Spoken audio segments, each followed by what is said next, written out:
والصلاة والسلام على سيد الأنبياء والمرسلين محمد وآله وأصحابه أجمعين ومن تبعهم بإحسان إلى يوم الدين أما بعد قال الله تبارك وتعالى أعوذ بالله من الشيطان الرجيم بسم الله الرحمن الرحيم الحمد لله الذي أنزل على عبده الكتاب ولم يجعل له عوجا قيما لينذر بأسا شديدا من لدنه ويبشر المؤمنين الذين يعملون الصالحات أن لهم أجرا حسنا صدق الله العظيم اللهم صل على سيدنا محمد وعلى آل سيدنا محمد وبارك وسلم اللهم صل على سيدنا محمد وعلى آل سيدنا محمد وبارك وسلم اللهم صل على سيدنا محمد وعلى آل سيدنا محمد وبارك وسلم عزیزان محترم، معزز بزرگوں، قابل احترام بھائیوں، علامات قیامت کا تذکرہ آپ حضرات کے سامنے گزشتہ 2 جمعوں سے چل رہا ہے، اور علامات قیامت میں قیامت کے قریبی دور کی جو بڑی نشانیاں نبی کریم سرور دو عالم سیدنا محمد رسول اللہ صلی اللہ علیہ وسلم نے بیان فرمائی ہے،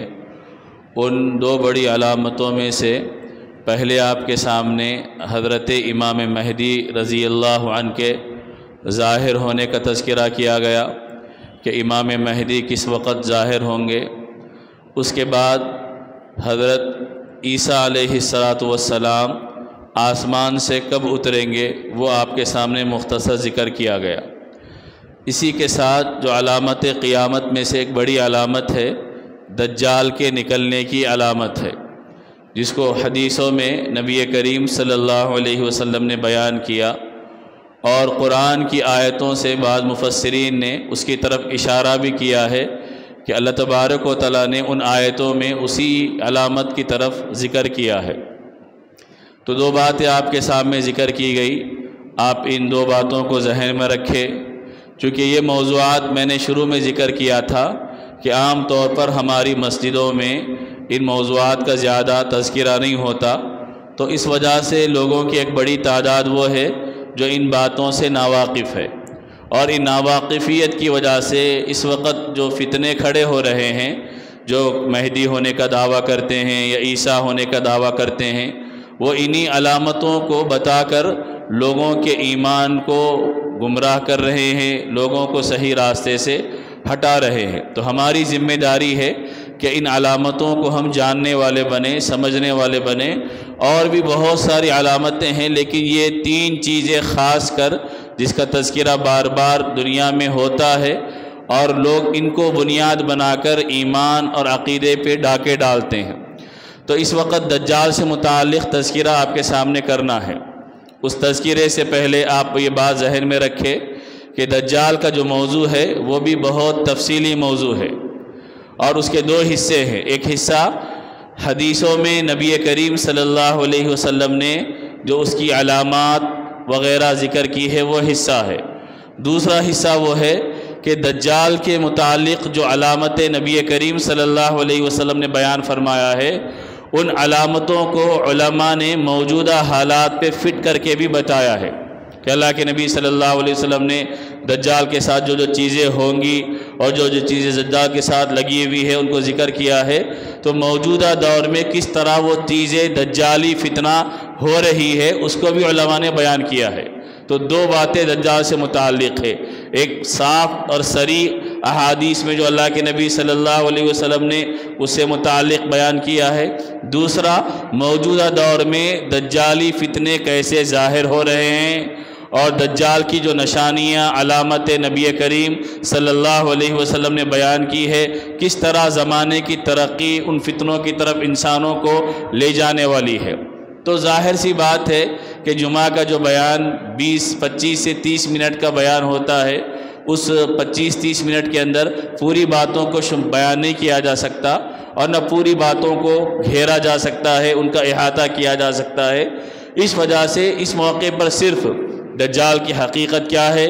دجال کی علامات کیا ہے، اور دجال سے بچنے کے لیے نبی کریم صلی اللہ علیہ وسلم نے کیا دعائیں، کیا طریقہ ہم کو بتایا ہے، اس سے متعلق کچھ باتیں آپ کے سامنے ذکر کریں گے۔ باقی دجالی فتنے جو اس وقت دنیا میں چل رہے ہیں اور موجودہ حالات کیا دجال کے آنے کا پتہ دے رہے ہیں، انشاءاللہ آئندہ کسی موقع پر تفصیل کے ساتھ 1-2 گھنٹے میں اس کو بیان کریں گے، چونکہ اس سے زیادہ اس کا وقت ہوگا تو ان موقعوں پر ان ساری باتوں کو ہم بیان نہیں کر سکتے۔ تو آپ اس کو ذہن میں رکھیں، چونکہ بعد میں یہ خیال آ سکتا کہ جب یہ نشانیاں بیان کی گئی ہے تو موجودہ حالات پہ کس طرح علماء نے فٹ کی ہے اور کیسے علماء نے جوڑ کر بتایا ہے ان علامتوں کو، وہ بھی بہت دلچسپ موضوع ہے اور انتہائی فکر مندی دلانے والا موضوع ہے کہ ان حالات کو جو دنیا تیزی کے ساتھ ترقی کرتے جا رہی ہے اور جس کو ہم سائنس ٹیکنالوجی کی ترقی کہتے ہیں، یہ سائنس اور ٹیکنالوجی کی ترقی بھی در حقیقت دجال کے ظاہر ہونے کی طرف ہی ہم سب کو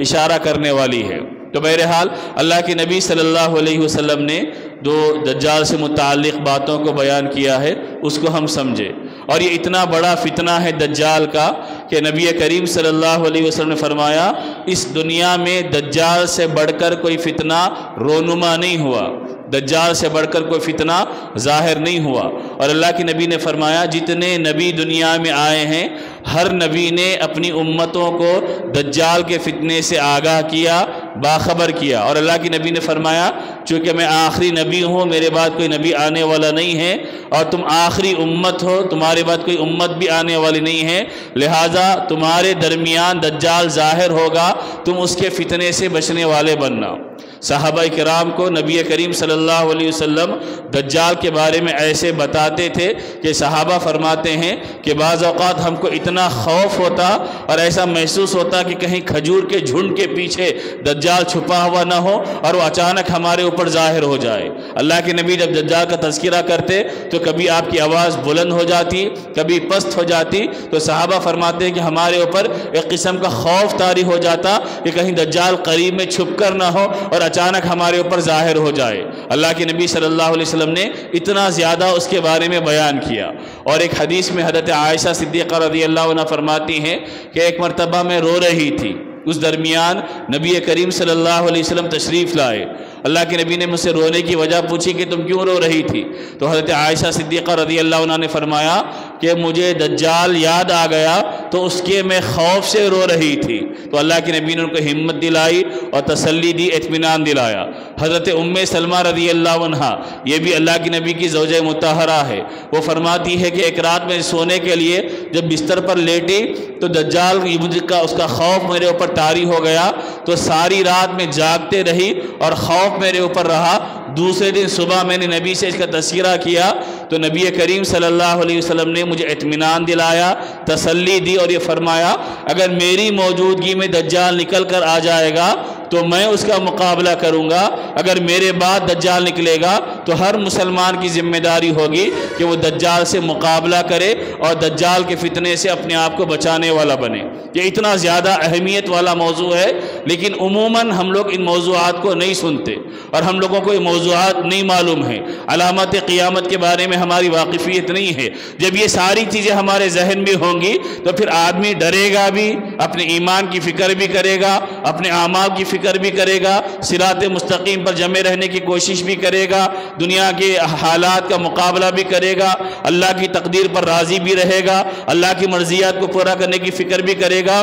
چونکہ اس کو معلوم ہوگا کہ یہ ظاہر ہونے والے فتنے ہیں۔ اب اس کے بعد اور ایک بات ذہن میں رکھے کہ دجال کا جب اتنا بڑا فتنہ ہے، اللہ کے نبی نے فرمایا کہ ہر نبی نے اپنی امت کو ڈرایا ہے اور اس کو اللہ تبارک و تعالیٰ کچھ قوتیں بھی دیں گے، کچھ طاقتیں بھی دیں گے جو عام طور پر دوسرے لوگوں کو طاقتیں میسر نہیں ہوگی۔ وہ اس وجہ سے ہوگی کہ اللہ تبارک و تعالیٰ انسانوں کو آزمائے گا کہ کون ایمان والا مضبوطی کے ساتھ ایمان پر جمے رہے گا اور کون حالات اور مسائل وغیرہ سے اپنے ایمان پہ کمزور ہو جائے گا۔ چنانچہ علماء نے لکھا ہے حدیثوں میں جو اللہ کے نبی صلی اللہ علیہ وسلم نے بیان فرمایا کہ دجال کا ظاہر ہونے سے پہلے جو علامتیں ہوں گی ان میں سے ایک علامت یہ ہوگی کہ لوگوں کا ایمان کمزور ہو جائے گا، ان کا عقیدہ کمزور ہو جائے گا، وہ دجال کے قریبی دور کی علامتیں ہوں گی۔ علم اٹھا لیا جائے گا، جہالت عام ہو جائے گی۔ اور اس کے بعد اللہ کے نبی صلی اللہ علیہ وسلم فرمایا سچے کو جھوٹا سمجھا جائے گا، جھوٹے کو سچا سمجھا جائے گا، امانت دار کو خائن سمجھا جائے گا، خائن دھوکے باز کو امانت دار سمجھا جائے گا۔ اور اللہ کے نبی نے فرمایا مسجدوں کے ممبر و محراب سے ائمہ دجال کے فتنے سے لوگوں کو آگاہ کرنا بھی چھوڑ دیں گے۔ امت اتنی زیادہ غفلت میں پڑی ہوئی رہے گی، یہ بھی دجال کے قریب ہونے کی علامتیں ہیں۔ اور اللہ کے نبی نے فرمایا اس زمانے میں عداوتیں، دشمنیاں پیدا ہوں گی، اچھے لوگوں کو اللہ دنیا سے اٹھائے گا، خراب لوگ دنیا میں ظاہر ہوں گے۔ اور اس کے بعد پھر اللہ کے نبی صلی اللہ علیہ وسلم نے جو امام مہدی کے ظہور سے متعلق بیان کیا، حضرت عیسیٰ علیہ السلام کے نزول سے متعلق بیان کیا کہ اس وقت وہ ظاہر ہوں گے اور حضرت عیسیٰ علیہ السلام اس کا خاتمہ کریں گے۔ تو اگر آپ گزشتہ 2 بیانات کو سنے ہوئے ہیں تو یہ سارا سلسلہ اور پوری کڑی آپ کو سمجھ میں آئے گی کہ پہلے امام مہدی دنیا میں آئیں گے، 40 سال کی عمر میں اللہ تبارک و تعالیٰ ان کو مہدی بنائیں گا، 7 سال تک دنیا کے نظام کو درست کریں گے، پھر اس کے بعد 8ویں سال دجال ظاہر ہوگا، اور اس دجال کے ظاہر ہونے کے بعد حضرت امام مہدی رضی اللہ عنہ اس کے خاتمے کی فکریں کریں گے اور مسلمانوں کی ایک جماعت کو بنا کر اس کے مقابلے کی تیاری کریں گے۔ اس وقت اللہ تبارک و تعالیٰ حضرت عیسیٰ علیہ السلام کو آسمان سے اتارے گا، اور پھر حضرت عیسیٰ علیہ السلام اور امام مہدی دونوں مل کر دجال کا مقابلہ کریں گے۔ حضرت عیسیٰ علیہ السلام کے ذریعے اللہ تبارک و تعالیٰ دجال کو ختم کریں گا اور دجال کا خاتمہ ہو جائیں گا۔ پھر حضرت عیسیٰ علیہ السلام دنیا میں 40 سال رہیں گے، پھر ان کا انتقال ہو جائے گا، پھر چند سال دنیا باقی رہے گی، اس کے بعد دنیا کا اللہ تبارک و تعالیٰ خاتمہ کر دے گا۔ یہ ایک ترتیب ہے جس کو آپ ذہن میں رکھیں۔ اب دجال کا تھوڑا سا تذکرہ کریں۔ دجال کے معنی آتے ہیں سب سے زیادہ دھوکہ دینے والا، دجل کا یہ لفظ ہے، اور دجل کے معنی آتے ہیں حقیقت کو چھپانا، جھوٹ کو چھپانا، کیونکہ دجال کا کام ہی یہ ہوگا کہ وہ جھوٹ کو حقیقت بنا کر پیش کرے گا اور سچائیوں کو چھپائے گا اور لوگوں کو دھوکہ دے گا۔ اس کے بعد اللہ کے نبی صلی اللہ علیہ وسلم فرمایا کہ دجال کے بارے میں عام طور پر جو چیزیں آتی ہے یوٹیوب وغیرہ پر، انٹرنیٹ وغیرہ پر، کہ دجال پیدا ہوا، ایک بچہ پیدا ہوا، جس کی یہ علامتیں ہیں، یہ علامتیں نہیں، دجال تو پہلے سے پیدا ہو کر ہے۔ اللہ تبارک و تعالیٰ نے اس کو ایک جگہ قید کر کے رکھا ہے، جب اللہ تبارک و تعالیٰ چاہیں گا اس کو ظاہر کرنا تو اس وقت وہ ظاہر ہوگا۔ اب کوئی بچہ پیدا ہو کر دجال بننے والا نہیں ہے، دجال پہلے سے پیدا ہوا۔ صحیح مسلم کی روایتوں میں اللہ کے نبی صلی اللہ علیہ وسلم نے پوری تفصیلات بیان فرمائی ہے، اور حدیثوں کے اندر نبی کریم صلی اللہ علیہ وسلم نے ان باتوں کو تفصیل کے ساتھ ذکر بھی کیا ہے کہ دجال کوئی پیدا ہونے والا نہیں ہے بلکہ پیدا ہو کر ہے۔ اب اس سلسلے میں ایک واقعہ سنیے جو صحیح مسلم میں حضرت تمیم داری رضی اللہ تعالیٰ عنہ صحابی سے منقول ہے، جو اس موضوع کا بہترین واقعہ ہے۔ حضرت تمیم داری اللہ کے نبی صلی اللہ علیہ وسلم کے صحابی ہے۔ ایک مرتبہ اللہ کے نبی نے اعلان کروایا کہ لوگوں مسجد میں جمع ہو، سارے لوگ مسجد میں جمع ہو گئے۔ ہونے کے بعد اللہ کے نبی نے فرمایا میں نے تمہیں اس لیے جمع نہیں کیا کہ کوئی تم کو خوشخبری دینا ہے، بلکہ اس لیے جمع کیا ہے کہ یہ تمیم داری ہمارے پاس آئے ہیں، یہ پہلے عیسائی تھے اب مسلمان ہو چکے ہیں، انہوں نے ایک واقعہ بیان کیا ہے جو واقعہ میں تم کو پہلے سے بیان کرتے ہوئے آیا ہوں، اور یہ واقعہ چونکہ انہوں نے مجھے بیان کیا ہے، انہوں نے دیکھا ہے، تو مجھے خوشی ہوئی اس واقعے کے سننے سے کہ میں جو بیان کر رہا تھا وہ حقیقت ہے۔ چنانچہ اللہ کے نبی صلی اللہ علیہ وسلم نے حضرت تمیم داری سے جو واقعہ سنا تھا وہ پورا واقعہ بیان کیا۔ واقعہ یہ تھا کہ حضرت تمیم داری رضی اللہ تعالیٰ عنہ صحابی فرماتے ہیں کہ ایک مرتبہ میں 2 قبیلوں کے 30 لوگوں کے ساتھ سمندر کے ایک سفر پہ جا رہا تھا ایک علاقے میں، اچانک سمندر میں طوفان آیا۔ اس طوفان آنے کی وجہ سے 1 مہینے تک ہماری کشتی سمندر کے طوفان میں ٹکر کھاتے رہی، ادھر ادھر گھومتے رہی، ہمیں کوئی راستہ نہیں ملا۔ 1 مہینے کے بعد ایک جزیرہ ہم کو نظر آیا، ہم خوش ہو گئے کہ چلو سمندر کے طوفان سے ہم بچ گئے۔ اس جزیرے میں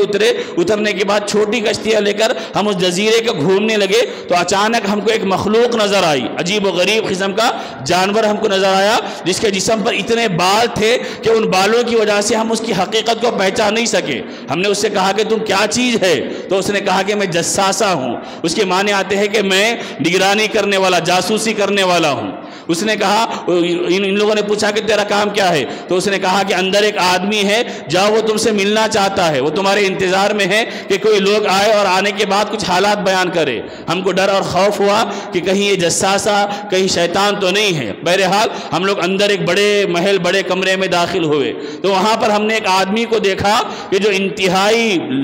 موٹا تازہ، اور جو اس کے ہاتھوں کو گردن سے باندھ دیا گیا اور گھٹنے سے ٹخنوں تک اس کو زنجیروں میں جکڑا ہوا ہے۔ ہم کو دیکھ کر بڑی حیرت ہوئی، ہم نے اس سے پہلے اس طرح کا کوئی آدمی نہیں دیکھا۔ اس کے بعد اس نے پوچھا کہ تم لوگ کون؟ انہوں نے پوچھا کہ تو کون ہے؟ تو اس نے کہا کہ پہلے تم اپنے بارے میں بتاؤ کہ تم لوگ کون ہیں۔ تو حضرت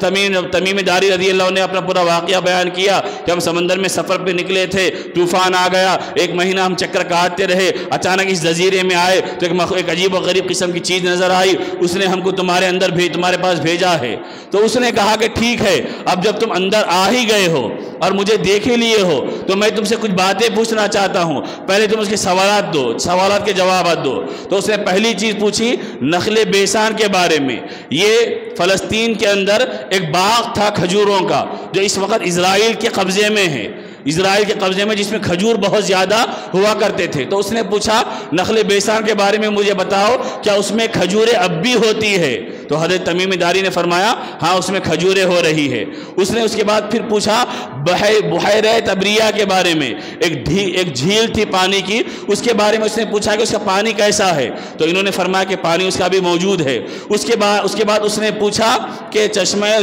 زغر کے بارے میں، وہ حضرت لوط علیہ السلام کی بیٹی کا نام تھا، جب ان کا انتقال ہوا تو ایک پانی کے نہر کے پاس ان کو دفن کر دیا گیا، اسی کے نام سے وہ چشمہ پانی کی نہر لوگوں میں تذکرہ اس کا ہوتا تھا۔ اس نے پوچھا کہ وہ نہر کیسی ہے، کیا اس نہر کے ذریعے لوگ اپنی کھیتوں کو سیراب کر رہے ہیں اور اس کا پانی استعمال کر رہے ہیں؟ تو حضرت تمیم داری نے فرمایا ہاں ابھی اس کا پانی موجود ہے۔ لیکن علماء نے جو اس سلسلے کے ماہر ہے وہ آج کے حالات میں بیان کرتے ہیں یہ 3 چیزیں، نخل بیسان، بحیرہ تبریہ اور چشمہ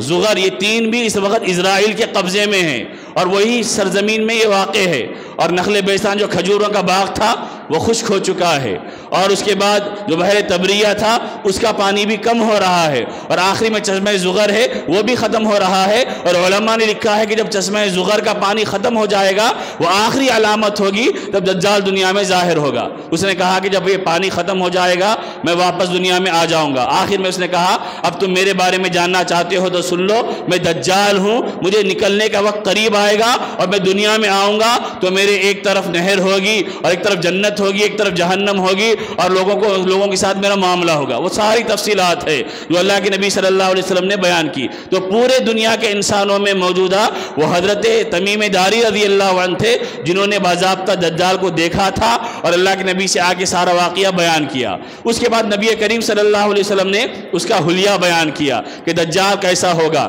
دجال کے بال انتہائی گھنگریالے ہوں گے اور سخت قسم کے بال ہوں گے، اور اللہ کے نبی نے فرمایا اس کو المسیح الدجال بھی کہتے ہیں، جس کی پیشانی بالکل سپاٹ ہوں گی، ایک آنکھ اس کی نہیں ہوں گی، اور ایک آنکھ ہوں گی تو وہ ابھری ہوئی ہوں گی، ایک آنکھ بالکل نہیں ہوں گی اور ایک آنکھ ہوں گی تو ابھری ہوئی آنکھ ہوں گی۔ اور اللہ کے نبی نے فرمایا وہ گندمی رنگ کا ہوگا۔ اللہ تبارک و تعالیٰ اس کو غیر معمولی قوت اور طاقت بھی عطا کرے گا کہ جس غیر معمولی قوت اور طاقت کے ذریعے وہ دنیا کے لوگوں کو گمراہ کرے گا، بہکائے گا اور اپنا اثر و رسوخ لوگوں کے اوپر ظاہر کرنے کی کوششیں کرے گا۔ اس کے بعد اللہ کے نبی نے فرمایا وہ چھوٹے قد کا ہوگا اور اس کی ٹانگیں انتہائی خراب، یعنی جتنی انسان کی بدحیت اور بری شکل ہونی ہے وہ ساری کی ساری صفتیں دجال کے اندر ہوں گی۔ اور اس کو ماننے والے کون ہوں گے؟ یہودی اس کو ماننے والے ہوں گے۔ وہ ظاہر کہاں سے ہوگا؟ 3 مقامات حدیثوں کے اندر نقل کیے گئے ہیں۔ ایک ہے شام اور عراق کی سرزمین سے وہ نکلے گا، دوسرا ہے وہ ایران کے اندر ایک اصفہان نام کا گاؤں ہے جہاں پر یہودی آج بھی بستے ہیں، اس بستی سے وہ وہاں سے 70,000 یہودیوں کے لشکر کے ساتھ وہ نکلے گا۔ اور تیسرا اللہ کے نبی نے فرمایا خراسان وغیرہ کی سرزمین سے نکلے گا۔ علماء نے فرمایا وہ پہلے جب نکلے گا عراق اور شام کی سرزمین سے وہ لوگوں میں اس کی اتنی زیادہ شہرت نہیں ہوگی، اس کے بعد وہ واپس آئے گا ایران کے اندر جو اصفہان نام کا گاؤں ہے جہاں یہودی آج بھی اس کے انتظار میں ہے، وہ وہاں پر جائے گا اور 70,000 یہودیوں کو لے کر پھر خراسان ہوتے ہوئے پورے پوری دنیا کا چکر کاٹے گا۔ اللہ کے نبی صلی اللہ علیہ وسلم فرمایا اس کی سواری گدھے کی سواری ہوگی جس کے ایک ایک کان کے درمیان 40 ہاتھ کا فاصلہ ہوگا، اور وہ اتنی تیزی کے ساتھ سفر کرے گا کہ چند لمحوں میں پوری دنیا کا سفر، چند گھنٹوں میں دنیا کا سفر کرے گا۔ وہ دنیا میں رہے گا 40 دن دنیا میں رہے گا۔ پہلا دن 1 سال کے برابر ہوگا، دوسرا دن 1 مہینے کے برابر ہوگا، تیسرا دن 1 ہفتے کے برابر ہوگا، باقی 37 دن وہ عام دنوں کے برابر ہوں گے، اور اس میں وہ ہر جگہ جائے گا۔ مکہ داخل نہیں ہو سکے گا، مدینہ داخل نہیں ہو سکے گا، اور ایک روایت کے مطابق بیت المقدس کے اندر وہاں داخل نہیں ہو سکے گا۔ وہ جب مدینہ منورہ میں داخل ہونا چاہے گا تو اللہ تبارک و تعالیٰ فرشتوں کو متعین کر دیں گا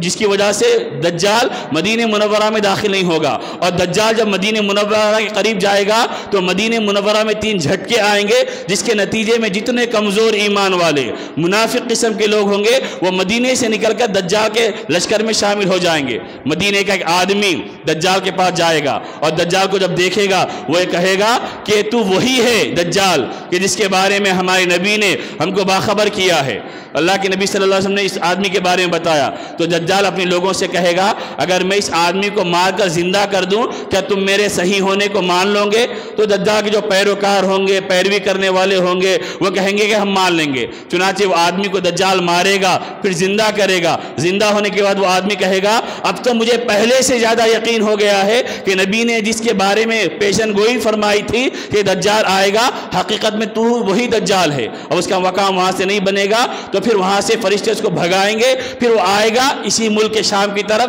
وہی جگہ جہاں پر حضرت عیسیٰ علیہ السلام دجال کو مارنے کے لیے تیار رہیں گے۔ چنانچہ علماء نے لکھا ہے کہ اس وقت جب امام مہدی ظاہر ہو جائیں گے، دجال کا فتنہ رونما ہوگا، امام مہدی اپنے لوگوں کو لے کر ایک جگہ قیام کریں گے، سخت حالات رہیں گے، مشکلات کا دور رہیں گا۔ آخر میں امام مہدی اپنے ماننے والوں سے فیصلہ لیں گے کہ جب جینا اور مرنا اللہ کے ہاتھ میں ہے تو کیوں نہ مل کر اس فتنے کا خاتمہ کریں گے۔ تو سارے مسلمان حضرت امام مہدی کے ساتھ تیار ہو جائیں گے کہ ہم آپ کے ساتھ مل کر اس کا خاتمہ کریں گے۔ چنانچہ فجر کی نماز کا وقت ہوگا، امام مہدی فجر کی نماز پڑھا کر دجال کے خاتمے کے لیے نکلنے کا فیصلہ فرما چکے ہوں گے۔ اسی وقت اللہ تبارک و تعالی حضرت عیسیٰ علیہ السلام کو آسمان سے دنیا پر اتارے گا، پھر حضرت امام مہدی اور حضرت عیسیٰ علیہ السلام دونوں مل کر دجال کا مقابلہ کریں گے، اور دجال کو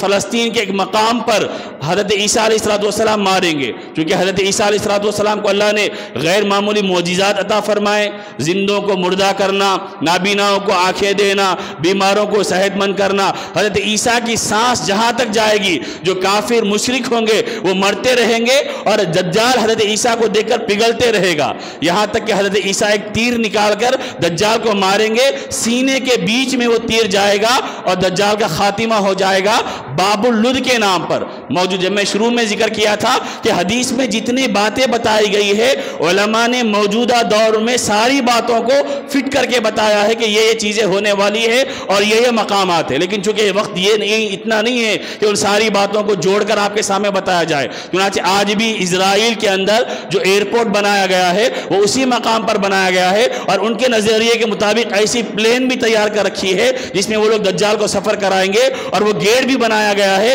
جہاں پر باب اللد کے نام پہ جہاں حضرت عیسیٰ علیہ السلام دجال کا خاتمہ کریں گے۔ تو میرے بزرگوں، میرے بھائیوں، اور بھی بہت ساری اس کے اندر تفصیلات تھی اور بھی بہت ساری باتیں ہیں، لیکن لمبا موضوع ہے، ساری باتوں کو گنایا اور شمار کیا نہیں جا سکتا۔ اللہ کے نبی نے یہ بھی فرمایا اس کی پیشانی پر کافر لکھا ہوا ہوگا، ہر پڑھا لکھا ان پڑھ سب مان لیں گے۔ اب اس کا نام لے کر لوگ گمراہ کرتے ہیں، شکیلی وغیرہ گمراہ کرتے ہیں کہ دجال کوئی مخلوق کا نام نہیں ہے، دجال کنٹری کا نام ہے، دجال قوت کا نام ہے، دجال ٹیکنالوجی کا نام ہے۔ یہ ساری باتیں جھوٹی ہے، یہ ساری باتیں خلاف حقیقت ہے۔ اللہ کے نبی نے سب بتایا، وہ انسان ہوگا، اللہ اس کو طاقتیں دیں گے اور وہ اپنے ایک طرف جنت اور ایک طرف جہنم لے کر پھرے گا، اور ان لوگوں کے ساتھ پانی اور روٹی کا معاملہ ہوگا۔ پوری دنیا کو آج جو دجالی طاقتیں ہیں کیسا اپنے کنٹرول میں لے کے ہے، دجال کی جو باتیں مانیں گے اس کو خوشحالی ملے گی، جو دجال کی باتوں کو نہیں مانیں گے اس پہ تنگی پیدا کی جائے گی۔ تو موجودہ دور جو گزر رہا ہے ساری باتیں ان پر فٹ ہوتی ہے، لیکن بہرحال چونکہ لمبی باتیں ہیں آپ اس کو اتنا ذہن میں رکھیں رکھے کہ دجال کوئی پیدا ہونے والا انسان نہیں ہے، وہ پہلے سے پیدا ہو کر ہے، اللہ نے جکڑ کر قید کر کے اس کو ایک جگہ رکھا ہے، وہ امت کے لیے ایک امتحان اور آزمائش کی چیز ہے، جب اللہ ظاہر کرنا چاہے گا وہ ظاہر ہوگا اور لوگوں کے ایمان کو جانچنے کا ذریعہ بنے گا۔ جو سچے ایمان والے رہیں گے وہ سچوں کے ساتھ رہیں گے، جو کمزور ایمان والے رہیں گے وہ دجال سے متاثر ہو جائیں گے، دجال کے کلچر سے متاثر ہوں گے، اس کی تہذیب سے متاثر ہوں گے اور اپنے ایمان کو کمزور کرنے والے ہوں گے۔ تو اللہ کے نبی نے ساری تفصیلات بیان کی۔ اب اگر کوئی دجال کا نام لے کر یہ کہے گا کہ نہیں امریکہ فرانس یہ دجال ہے، اس کی حقیقت یہ ہے، یہ طاقتیں جو ہے وہ دجال ہے، دجال کوئی آنے والی مخلوق نہیں ہے، وہ حدیثوں کا انکار کرنے والے، وہ امت کے پورے علماء صحابہ نے جو باتوں کو بیان کیا ہے اس کا انکار کرنے والے اور اس کا سہارا لے کر امت کے ایمان پہ، نوجوانوں کے ایمان پہ ڈاکہ ڈالنے والے ہیں۔ تو ہم کو اتنا ذہن میں رکھنا چاہیے اللہ قادر مطلق ہے، وہ انسانوں کے ایمان کو آزمانے کے لیے ایسی چیزوں کو ظاہر کرتا ہے تاکہ کھڑے اور کھوٹے، سچے اور جھوٹے، مخلص اور ریاکار دونوں کے درمیان فیصلہ ہو جائے کہ کون مشکل حالات میں ثابت قدم رہے گا، کون اپنے ایمان کو بنائے گا، اپنے عقیدے کو بنائے گا، اپنے اعمال کو درست کرے گا۔ یہ ایک مختصر بات آپ ذہن میں رکھیں۔ دوسری بات، اللہ کے نبی صلی اللہ علیہ وسلم نے اس فتنے سے بچنے کے طریقے بھی بتائے ہیں۔ پہلا طریقہ اللہ کے نبی نے فرمایا کہ تم دعا کا اہتمام کرنا۔ اللہ کے نبی صلی اللہ علیہ وسلم فرمایا کہ تم دعا کا اہتمام کرنا، چنانچہ حدیثوں میں کثرت سے یہ دعائیں ہیں۔ اللہ کے نبی فرماتے اللہم انی اعوذ بک من عذاب جہنم وَأَعُوذُ بِكَ مِن فِتْنَةِ الْمَسِيحِ الدَّجَّالِ کہ اے اللہ مجھے جہنم کے عذاب سے بچا اور دجال کے عذاب سے فتنے سے بچا۔ مختلف روایتوں میں اللہ کے نبی کی یہ دعائیں منقول ہے۔ تو ہمیں پہلا کام کیا کرنا ہے؟ یہ دعاؤں کا اہتمام کرنا کہ اے اللہ ہمیں دجال کے فتنے سے محفوظ فرما۔ نبی نے خود بھی اہتمام کیا، صحابہ کو بھی تعلیم دی اور قیامت تک آنے والے انسانوں کو بتایا کہ تم اس کا اہتمام کرنے والے بنو۔ دوسری چیز اللہ کے نبی نے فرمایا سورہ کہف کی تلاوت کا معمول رکھنا۔ جمعہ کے دن سورہ کہف کی تلاوت کی جہاں دوسرے فضیلتیں ہیں وہاں ایک فضیلت یہ بھی ہے کہ سورہ کہف کی تلاوت کرنے والا دجال کے فتنے سے محفوظ رہے گا۔ اور ایک حدیث میں اللہ کے نبی نے فرمایا جو سورہ کہف کی ابتدائی 10 آیتیں پڑھے گا اللہ تبارک و تعالیٰ دجال کے فتنے سے محفوظ رکھے گا۔ جو سورہ کہف کی آخری 10 آیتیں پڑھے گا، پڑھنے کا معمول بنا لے گا، اللہ دجال کے فتنے سے اس کو محفوظ رکھے گا۔ اس کے ساتھ اللہ کے نبی نے فرمایا کہ تم اپنے تعلق کو اللہ سے مضبوط کرو، اپنے تعلق کو، کہ تمہارا تعلق اللہ سے مضبوط ہونا چاہیے، تم اپنے آپ کو 100% ایمان پہ لانے والے بنو، غیروں کی تہذیب سے، غیروں کے کلچر سے، غیروں کے فیشن سے، غیروں کے طریقوں سے اپنے آپ کو دور رکھو، اللہ کے نبی کی سنتوں کو اپنانے والے بنو، ان کے طریقوں کو اپنانے والے بنو۔ اس کے بعد اللہ کے نبی نے فرمایا تمہارا تعلق اہل حق سے ہونا چاہیے، اللہ والوں سے ہونا چاہیے کہ جن کے پاس رہنے کے نتیجے میں اللہ تمہیں اس فتنے سے محفوظ رکھے گا۔ اس کے بعد اللہ کے نبی نے ساری چیزوں کو بیان کیا تو علماء نے ترتیب وار ان چیزوں کو ذکر کیا ہے۔ اللہ کے نبی نے فرمایا تو آخر زمانے میں زیادہ سے زیادہ ذکر کا اہتمام کرنے والے، تلاوت کا اہتمام کرنے والے، تسبیح کا اہتمام کرنے والے بنو، اللہ تبارک و تعالیٰ تمہیں اس فتنے سے بچائے گا۔ تو موجودہ دور جس تیزی کے ساتھ بھاگ رہا ہے اور جا رہا ہے یہ فتنوں کی طرف ڈھکیلنے والا دور ہے۔ ہم اپنی آنکھوں سے دیکھ رہے بے حیائی پھیل رہی، اپنی آنکھوں سے دیکھ رہے بے دینی پھیل رہی، اپنی آنکھوں سے دیکھ رہے ایمان ہمارا کمزور ہوتے جا رہا، عقیدہ ہمارا کمزور ہوتے جا رہا۔ اس کے باوجود بھی ہمارے اندر یہ فکر اور احساس پیدا نہیں ہو رہا کہ میرا تعلق ایمان والوں سے ہونا چاہیے، میں سچا پکا مسلمان بن کر جینے والا بنوں۔ نوجوان ہیں تو وہ خواہشات کے پیچھے بھاگ رہے، مسلمان مرد عورت ہے تو بے دینی آئے دن ہمارے اندر بڑھتے جا رہی ہے، ہمارا معاشرہ، ہمارا سماج غیروں کے طریقوں پہ جینے والا بن گیا، ان کے طریقوں کو اپنانا والا بن گیا۔ ہمیں اپنے طریقوں کو اختیار کرنا، شریعت محمدی پہ عمل کرنا، اسوہ رسول کو اختیار کرنا، ہم یہ سمجھتے ہیں یہ پرانی باتیں ہیں۔ آپ کو دنیا میں جینا ہے ماڈرن بن کے جیو، غیروں کے تہذیب کو اپنانے والے بنو۔ اب بال ہے، دجال کے جیسے بال ہے، دجال کے جیسا ہیئر اسٹائل ہے، یہ ساری چیزیں علماء نے بیان کی ہے۔ تو میرے بزرگوں، میرے بھائیوں، یہ 3 سلسلے کی باتیں تھیں، امام مہدی کا ظاہر ہونا، حضرت عیسیٰ کا آسمان سے اترنا اور دجال کا نکلنا اور دجال کا حضرت عیسیٰ علیہ السلام کے ذریعے خاتمہ ہونا، یہ قیامت کی بڑی علامتوں میں سے 3 علامتیں ہیں۔ اللہ کے نبی نے یہ علامتیں اس واسطے ذکر نہیں کی کہ ہم سن کے خاموش بیٹھ جائے، بلکہ اس واسطے ذکر کی کہ فتنوں کے دور میں اپنے ایمان کا جائزہ لینا، اپنے اعمال کا محاسبہ کرنا، اپنے اندر ایمانی پاور، ایمانی قوت، ایمانی روح، ایمانی مزاج نجات پیدا کرنے کے لیے کیا وسائل ہوں گے، کیا ذرائع ہوں گے، ان کو اختیار کرنے کی فکر کرنا، تاکہ ہم ان فتنوں کے دور میں اپنے آپ کو ثابت قدم رکھ سکے اور مضبوط ایمان کے ساتھ جی کر اللہ کے یہاں کامیاب اور سرخرو ہو کر پہنچ سکے۔ تو میں نے بالکل مختصر انداز میں، چونکہ آدھے گھنٹے میں نے شروع میں ذکر کیا، پوری باتیں ذکر نہیں کی جا سکتی۔ انشاءاللہ آئندہ جب تفصیل سے بیان کرنے کا موقع ہوتا ہے، آپ کے سامنے پوری وضاحتوں کے ساتھ بیان کیا جائے گا کہ کیسے موجودہ دور دجالی تہذیب کا دور ہے، کیسا موجودہ ترقی اور ٹیکنالوجی کی کامیابی یہ دجال کو قریب کرنے والی کامیابی ہے اور دجال کے لیے راستہ ہموار کرنے والی چیزیں ہیں۔ دعا فرمائے کہ اللہ تبارک و تعالی ہم کو اور پوری امت کو اس فتنے سے محفوظ رکھے، جب تک زندہ ہے ایمان کامل پہ زندہ رکھے، اور جب آخر وقت ہو ایمان والی موت اللہ تبارک و تعالی نصیب فرمائے۔ وآخر دعوانا ان الحمدللہ رب العالمین۔